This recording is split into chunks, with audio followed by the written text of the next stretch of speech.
The setting sun bled orange across the tarmac, but Captain Eva Rostova only had eyes for the machine silhouetted against it. The AH-64 Apache. It wasn't just a helicopter. It was a statement. A promise of raw power and lethal grace. Its sleek, aggressive lines and bulbous cockpit seemed to drink the fading light. For Eva, it represented a fortress, its gates perpetually barred to her no matter how hard she hammered against them. Her file, stamped exceptional pilot in half a dozen places, was a tree falling in an empty forest. It was buried under a mountain of bureaucratic resistance, polite skepticism, and the unshakable, unspoken belief that some machines were simply meant for men. Her new commanding officer, Colonel Macklin, had been the latest and perhaps the most frustrating wall. He wasn't a cartoonish villain, not a red-faced tyrant screaming obscenities. He was worse. He was reasonable. He had called her into his office, a space that smelled of old coffee and floor wax and dotted with meticulously assembled model aircraft. "The Apache is a complex beast, Rostova," he'd said, his voice calm, his hands folded neatly on the desk. He didn't meet her eyes, instead looking at a miniature F-16 on his shelf. "It's not just about skill. It's about instinct. We need pilots with the right background." The pause was deliberate. The right background. He didn't have to say male. The word hung in the air between them, as tangible as the model jets. He had dismissed her with a nod, his decision final. Another door slammed shut. That night, in the sterile silence of her quarters, the anger was a cold, hard knot in her stomach. She opened her footlocker, pushing past neatly folded uniforms until her fingers found the small wooden box at the very bottom. It was old, the finish worn smooth in places. She lifted the lid. Inside, nestled on a bed of faded crimson velvet, was the patch. It was not a standard-issue piece of regiment flair. This was something else entirely. Worn, its edges slightly frayed, it depicted a silver falcon, its wings swept back in a dive, a single fierce eye embroidered in black thread.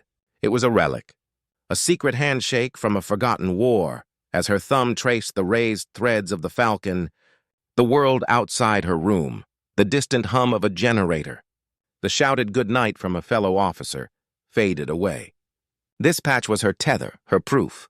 It was the answer to every skeptical glance, every condescending good effort, every time she was told her place was in a support role, far from the sharp end of the spear. The patch was her mother's, Anna Rostova, a name that meant nothing in this regiment, but one that echoed in the cold, thin air of a different mountain range, in a different war, a lifetime ago. A ghost, her ghost. And as Eva closed her fingers around the embroidered fabric, she made a silent vow. The next door that closed, she wouldn't just knock it down, she would fly right through it. The patch was a key to a locked room in her mind. As Eva held it, the sterile light of her quarters dissolved, replaced by the harsh, sepia-toned memory of her father's stories. He was a man carved from quiet grief, his voice a low, steady rumble in their small home. He never spoke of his own service, only of her, Anna, the ghost in the flight suit. He spoke of a different helicopter, a brutish, hulking machine known as the Mi-24 Hind. Where the Apache was a precision scalpel, the Hind was a flying tank, a sledgehammer. And her mother, Anna Rostova, was its master. The Mujahideen, her father would say, his accent thickening with the memory. They did not call her by name. They called her Sokol, the falcon. They believed she could see in the dark. He described a woman of steel and silence, her face as impassive as the mountain peaks she ruled. Her cockpit was her kingdom, a realm of dials and switches that she commanded with an almost supernatural instinct. The silver falcon patch was not a gift. It was a testament, earned in blood and fire. It was the emblem of a secretive elite Soviet squadron, a unit so clandestine its very existence was a rumor. They were the ones sent into the worst of it, the impossible missions. And Anna, through sheer undeniable force of will and skill, had not just joined them, she had led them. She was the only woman ever to wear their insignia. The patch was a revolution, stitched in thread. Eva's most vivid memory was not of a story of victory, but one of grim, relentless duty. Her father's eyes would grow distant, focused on a point far beyond their kitchen walls. "It was a night much like this one," he'd begin, his voice dropping to a whisper. A Spetsnaz team, 12 men, were surrounded in a valley the maps called the Wolf's Jaw. No one was coming for them. The risk was too great.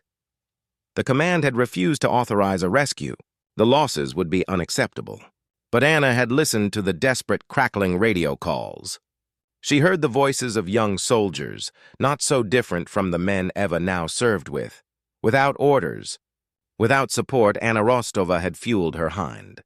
She had looked at her co-pilot, a young man fresh from the academy, and simply said, "We are going."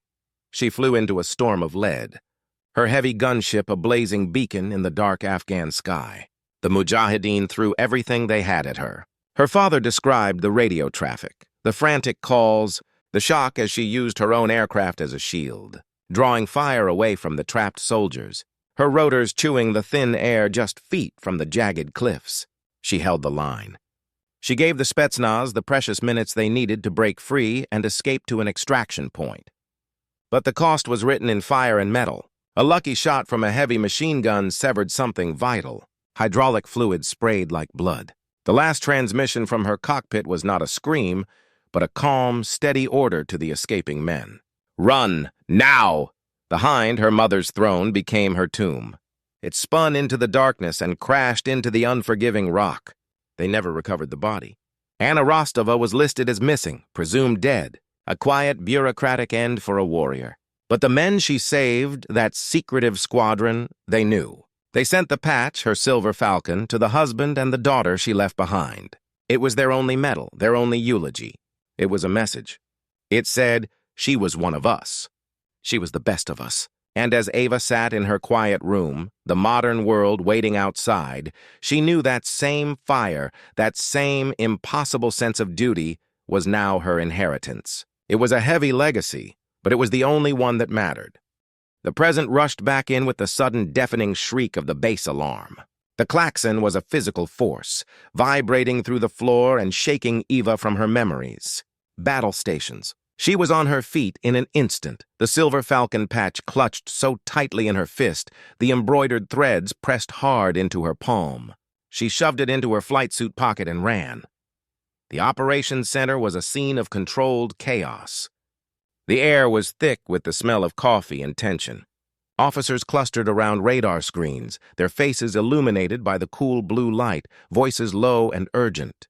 Colonel Macklin stood at the center of it all, a granite-faced island in the storm, a phone pressed to his ear. Eva didn't need to hear the details to understand the gravity. The coded phrases crackling over the comms told the story. Eagle 1 surrounded. Heavy enemy fire. Requesting immediate close air support. A SEAL team was trapped in a kill zone. They were running out of time. Eva's mind, still half in the mountains of Afghanistan with her mother, began calculating. The location. A steep valley notorious for its treacherous wind shears and limited avenues of approach. It was an Apache pilot's nightmare. It was exactly the kind of mission they trained for, the kind of mission she had been denied. She saw the flight roster on the main screen. The lead Apache, call sign Viper 1, was assigned to Major Carson, a good pilot, a solid pilot. But as she watched, a new line of text scrolled across the bottom of the screen. A collective muted groan rippled through the room. Viper 1, grounded, simulator malfunction. Minor back injury. A frozen silence descended. Carson was out. The backup pilot was on leave. The clock was ticking for the men on the ground. Eva saw the calculation happening on Colonel Macklin's face. His options had just evaporated. He looked around the room, his gaze sweeping over the assembled pilots, all men, all suddenly unable to meet his eye. This was the moment. This was the door. Eva felt the weight of the patch in her pocket. It was no longer a memory. It was a weapon. She didn't wait for permission. She stepped forward, her boots sounding too loud on the tile floor. Every head turned. "Sir, Captain Rostova, I can fly the mission." The silence that followed was heavier, more profound than before. Colonel Macklin's eyes narrowed, the lines on his face deepening. "Rostova," he said, his voice dangerously calm, "you've never even sat in the cockpit of an Apache. This isn't the time for political statements. A few of the other officers shifted uncomfortably. This was it. The final official rejection, but Ava did not flinch. She kept her back straight, her voice level, cutting through the thick air of disbelief. It's not a statement, sir, it's a solution. I am qualified.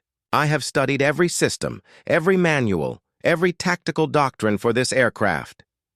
She could feel the heat of their stares, the skepticism like a physical wall.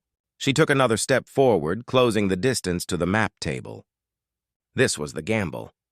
Her entire career, every slight, every closed door, came down to this single, audacious act. She reached into her pocket and pulled out the silver falcon. It looked small, almost insignificant in her palm. She placed it carefully, deliberately, on the polished surface of the table, right on top of the topographic map of the mission area. The worn embroidery lay in stark contrast to the crisp digital lines of the valley.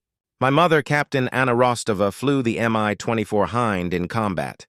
Her after-action reports on its avionics and performance were secretly used by our own defense contractors to refine the Apache's threat detection and countermeasure systems. She paused, letting the history settle in the room. I didn't just read the manuals, Colonel. I was raised on the principles that helped write them. I am ready. Colonel Macklin's eyes dropped from her face to the patch. His expression did not change, but something in his posture did. A slight stiffening. A hesitation.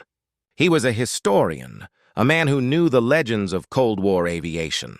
He knew the stories of the Soviet Falcon. He recognized the patch. He knew what it meant. The cost it represented. The room held its breath, the only sound the frantic muted chatter from the radio. The lives of the SEAL team were measured in seconds, and the colonel's decision hung in the balance, suspended between the past and the present, between tradition and necessity. The silence in the operations center was absolute, a high-pitched hum of tension. Every eye was fixed on Colonel Macklin, on the patch, on Ava. The colonel's jaw worked, a muscle twitching beneath his skin. He was a man built on procedure, on the unbroken chain of command. What Ava was asking him to do was to shatter it. He looked from the faded falcon to her face, seeing not a pleading junior officer, but the same unnerving calm he'd read about in declassified files. The ghost was in the room. The lives of his men were bleeding out on a mountainside. Tradition or not, he was out of options. His voice, when it came, was not a shout, but a low, gravelly command that cut through the stillness. Rostova, get to the flight line. Suit up now. He turned to his stunned operations officer. Get her a co-pilot, Davis, and get that bird prepped. We have 5 minutes. The room exploded back into motion, a frenzy of shouted orders and relayed plans. Ava didn't wait. She snatched the patch from the table, her heart hammering a victorious, terrified rhythm against her ribs, and ran. The cold night air hit her like a physical shock as she burst onto the tarmac. The Apache was no longer a distant silhouette. It was a reality, its engines already whining into life, a ground crew swarming over it like ants. She found her flight suit and gear laid out. Her hands trembled, but not from fear, from a surging electric focus. As she pulled on the heavy Nomex gloves, she felt a strange, settling calm. This was where she was meant to be. Chief Warrant Officer Dan Davis was already in the front seat of the cockpit, running through his pre-flight checks. He was a veteran, his face a roadmap of past missions, his eyes holding a permanent squint. He glanced up as she climbed into the rear seat, the pilot in command position. His expression was a mask of pure, unadulterated skepticism. "You read the brief, Captain?" he asked, his voice flat over the internal comms. The use of her rank was a formality, devoid of respect. He was making his position clear. He believed this was a suicide run, with him in the passenger seat. Eva ignored him, her hands moving across the console, flipping switches, bringing the systems online. The cockpit glowed with a soft, greenish light. It felt familiar, intuitive. The layout was different, more advanced, but the philosophy was the same as the manuals she had devoured, the same principles her mother had mastered in a cruder, deadlier machine. Systems check. TADS is online. PNVS is green, she reported, her voice steady. Davis grunted in surprise. She was moving through the sequence faster than he was. "Listen, kid," Davis said, his tone shifting from skeptical to almost paternalistic. This isn't a simulator. They're shooting real bullets down there. Maybe you should let me take the controls once we're airborne. Ava finished the engine start sequence. The deep, powerful thrum of the twin turbines vibrated through the airframe, a feeling that was both terrifying and exhilarating. "Negative, Chief," Ava said, her gaze fixed ahead through the canopy. "I have the aircraft." She received clearance from the tower. Her hands settled on the controls. The cyclic in her right hand, the collective in her left. They felt like an extension of her own arms. She took a deep breath, the scent of jet fuel and electronics filling her lungs. This was it. She gently pulled up on the collective. The Apache, a beast of composite alloys and raw power, responded instantly, its skids lifting cleanly off the tarmac. It was lighter than she expected, more responsive. She nudged the cyclic, and the helicopter slid forward, gaining speed, the base lights falling away beneath them. They climbed into the enveloping darkness, the world shrinking to the glowing instruments and the black void ahead. Davis was silent, stunned by the smoothness of the takeoff. Ava didn't look back. She was no longer Captain Eva Rostova, the officer fighting for acceptance. She was simply the pilot. The mission awaited. And somewhere in the back of her mind, a silver falcon began its dive. The blackness outside the canopy was absolute, a void swallowing the world. Inside, the cockpit was a sanctuary of soft, glowing light and data. Ava's eyes danced between the multifunction displays, her hands making minute adjustments on the controls. The Apache sliced through the cold air, its terrain-following radar painting a ghostly green image of the jagged earth rushing below them. It was a dance with death, flying this low, this fast in the dark. But it was the only way to stay off enemy radar. Davis's voice crackled over the intercom, tense and tight. 30 minutes to the LZ. You sure you're good back there?" He was a seasoned combat pilot, but the silence from the back seat, the unnerving competence, was clearly getting to him. He was used to being the one in control, the one reassuring a younger pilot. This reversal of roles was unsettling. "Focus on the threat board, Chief," Eva replied, her voice calm, almost detached. "Let me know if you pick up any chatter or radar locks." She wasn't being dismissive. She was conserving her mental energy, her focus narrowing to a single sharp point. The mission, the SEALs, the valley ahead. She could feel the history of this moment, the weight of the legacy she carried. It wasn't a burden. It was a compass. Her mother had flown in these same mountains, against a different enemy, but the terrain was the same unforgiving teacher. They began their descent into the target valley, the mountains rising around them like the dark walls of a colossal tomb. The first sign of contact was not a sight, but a sound. A low, insistent beeping from the cockpit's defensive systems. "RWR," Davis snapped, his professional instincts overriding his personal doubts. "We've got a search radar. Probable ZSU 23-4. They're looking for us." A radar-guided anti-aircraft gun. It was a predator, and they were in its hunting ground. Ava didn't react with panic. She reacted with a cool, calculated precision that made Davis blink. Her fingers danced across the countermeasures panel, priming chaff and flares. "Cutting into the eastern ridge shadow," she stated, banking the Apache hard to the right, tucking them so close to the cliff face that Davis could almost feel the rough stones scraping the paint. She was using the terrain as a shield, a tactic as old as aerial warfare, but she was executing it with a daring intimacy that made his knuckles turn white. Then they saw it. The valley floor was alive with fire. Dozens of muzzle flashes winked in the darkness, all concentrated on a small rocky outcrop halfway up the opposite slope. The SEAL team's position. Tracers, like angry red fireflies, arced towards the outcrop, peppering the rocks. "My God," Davis breathed. "They're completely pinned down." He looked at his display, running the attack solution. "I have a firing solution on the main gun nest. But if we pop up to take the shot, that ZSU will have us for breakfast." Ava's mind was racing, processing the data, the angles, the threats. A head-on attack was suicide. Climbing for altitude would make them a slow, easy target. The standard playbook was useless. Then, a line from one of her mother's old handwritten notes flashed in her mind. "When the wolf has you cornered, you do not run. You become the mountain, It wasn't just poetry. It was a tactic. "Changing the plan, Chief," Eva said, her voice eerily calm. "We're not going over. We're going through." She pushed the cyclic forward and dropped the collective. The Apache nosed down, diving not away from the enemy but deeper into the valley, losing altitude rapidly. "What are you doing?" Davis yelled, his hand gripping the dashboard. "We're flying right into their kill zone!" "We're flying below their effective engagement range," Eva corrected, her eyes locked on the PNVS, the night vision system painting the world in shades of ghostly green. She was taking them down into the belly of the beast, into the radar shadow and the dead space where the enemy's heavy guns couldn't easily depress their barrels. It was a move of breathtaking audacity, a gamble that relied on a perfect understanding of both the enemy's capabilities and her own aircraft's limits. The ground rushed up to meet them, a swirling mass of shadows and rock in her display. Davis shut his eyes, a prayer on his lips. Eva Rostova leaned forward, her entire being fused with the machine, and smiled. The world became a roaring, violent blur. The Apache screamed down the narrow canyon, its rotor wash whipping the stunted trees below into a frenzy. Tracer fire, which had been arcing overhead, now streaked past their canopy at eye level. The enemy had seen them. The air itself seemed to be tearing apart around them.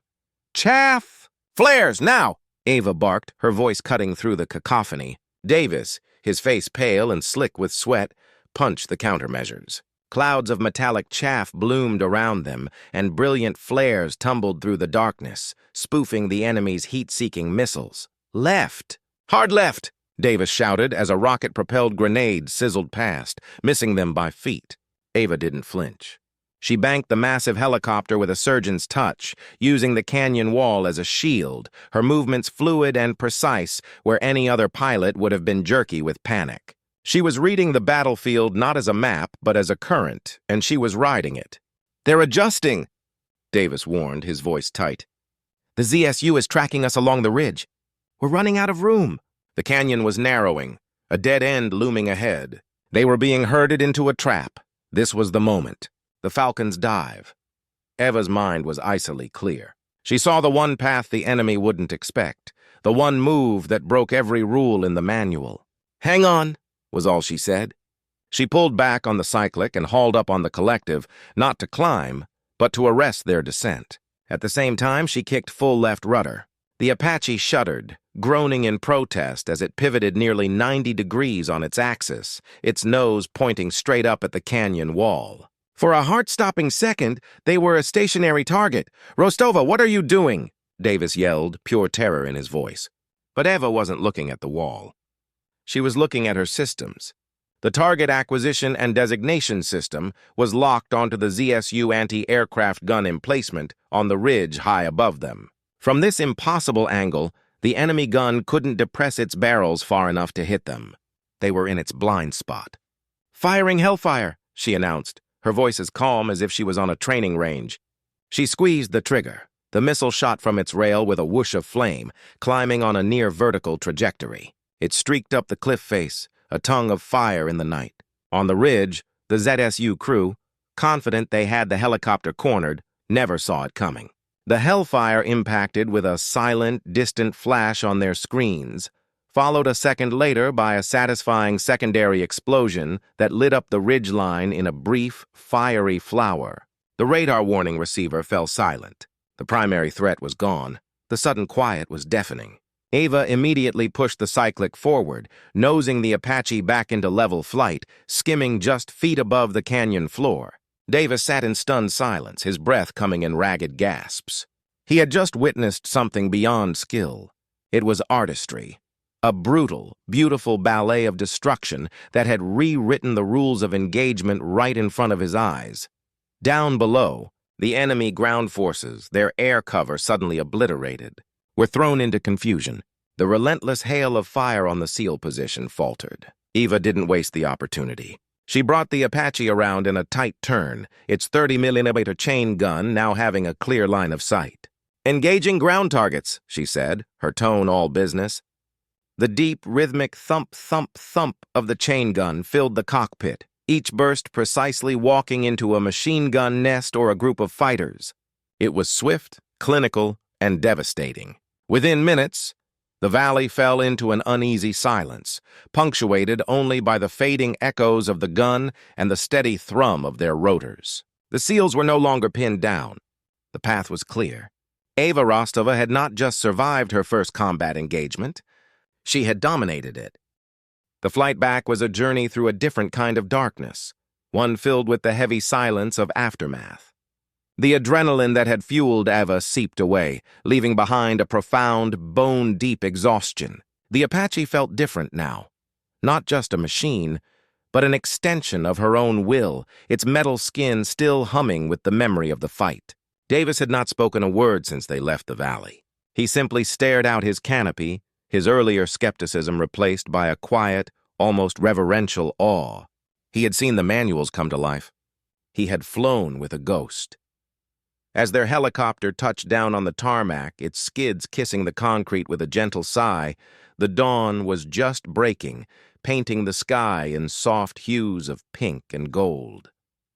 The ground crew swarmed the aircraft, their faces a mixture of curiosity and relief. Eva cut the engines, and the sudden silence was jarring. She unstrapped her helmet, her hands trembling slightly now that the mission was over. The weight of what she had done, the lives she had taken to save others, began to settle on her. She climbed out of the cockpit, her legs feeling unsteady beneath her. The cool morning air was a shock, and then she saw him. Colonel Macklin was standing there, waiting for her. He wasn't alone. Next to him stood a man with a grim, weathered face, his uniform smudged with dirt, and his eyes holding the 1,000-yard stare of someone who had just stared into the abyss. It was the SEAL team leader. Eva braced herself for a debrief, for questions, for perhaps even a reprimand for her unorthodox tactics. But the SEAL didn't say a word to her. He walked right up to Colonel Macklin, his gaze intense. He jerked a thumb towards the battle-scarred Apache, its fuselage streaked with soot and dust. "Mac," he said, his voice rough with fatigue and emotion, "whoever your pilot was in that bird, you tell them they just rewrote the goddamn book on close air support. My men are alive because of that flyer. I don't care who they are. I owe them a debt I can never repay." He nodded once, a gesture of ultimate respect from a warrior to a warrior, and then turned and walked away, heading for the medical tent. Colonel Macklin watched him go, then his eyes slowly turned to Eva. He looked at her, really looked at her. He saw the fatigue, the smudges of grease on her face, the way she stood, not with arrogance, but with the quiet humility of someone who had faced the fire and done their duty. His eyes drifted down to the silver falcon patch, now velcroed securely to her shoulder, a silent testament to the legacy that had flown with her that night. He didn't smile. He didn't offer a handshake. He didn't say, "Well done," or "I was wrong." Words were insufficient for what had just happened. Instead, Colonel Macklin, a man of tradition and unyielding standards, simply met her gaze. His own eyes, usually so hard and assessing, held a new light. It was a look of pure, unvarnished respect. It was the acknowledgement she had fought for her entire career. He gave a single, slow, deliberate nod. It was a gesture more powerful than any medal, any promotion. It was the nod of one warrior to another. It was the only recognition she would ever need. The fortress gates had not just opened. They had been torn from their hinges. The weeks that followed were a whirlwind of debriefings, technical analyses, and a quiet seismic shift in the atmosphere of the unit. The story of the mission in Wolf's Jaw Valley spread, not through official channels, but through the hushed, respectful tones of the mechanics, the crew chiefs, and the other pilots. They didn't call her Rostova anymore. Her call sign, Ghost, was now spoken with a tone of reverence, not curiosity. She had earned her place not through argument, but through undeniable, breathtaking action. The official promotion ceremony was held in the main hangar, the very same space where she had once been met with sidelong glances and muted skepticism. Now the faces that looked back at her were different. There were the young, wide-eyed new aviators, seeing in her a new definition of what was possible. There were the seasoned veterans like Davis, who now offered her a crisp, genuine salute, their earlier doubts replaced by a firm, professional respect. And there were the senior officers, Colonel Macklin among them, who watched with a new, calculating appreciation for the untapped potential they had once so carelessly dismissed. As the general pinned the new rank insignia to her uniform, the weight of the medal was insignificant compared to the weight of the moment. She was not just being promoted in rank. She was being welcomed into the innermost circle of warriors. When it was her turn to speak, she did not talk of her own skill or courage. She stood at the podium, her back straight, and looked out at the sea of faces. "They say courage is a solitary thing," she began, her voice clear and steady. "But I have learned it is a legacy. It is passed down through stories, through sacrifice, and through the unwavering belief of those who came before us. I stand here today not alone, but on the shoulders of a giant. I stand here for every person who has ever been told the door was closed, only to discover they had the strength to build a new one." Her words were not a challenge, but an invitation. She was bridging the past and the present, honoring the ghost that had guided her while firmly establishing her own place in the world. After the ceremony, as the crowd milled about, she walked back to her quarters. On her desk, she had arranged a simple, powerful display. In a small, polished wooden frame was the old, grainy black-and-white photograph of her mother, Anna, her eyes fierce and confident in her Soviet flight suit. Next to it stood a new color photograph of Eva, taken just days before, standing before her Apache, the call sign Ghost visible on the hull. And between the two pictures, mounted on a velvet backing in a simple glass case, was the silver falcon patch. It was no longer a secret hidden in a box. It was a testament, a bridge across time, ideology, and prejudice. The final scene found her back on the flight line, the evening sun casting long shadows. She finished her pre-flight check, her hand resting for a moment on the cool, hard skin of the Apache. The machine was no longer a fortress to be conquered. It was her partner, her weapon, her inheritance. She was no longer just Anna Rostova's daughter, living in the shadow of a legend. She was Captain Eva Ghost Rostova, a legend in her own right. She had carved her own name into the history books, not by erasing the past, but by honoring it and soaring beyond it. The Silver Falcon had finally found its sky, and it would never be grounded again.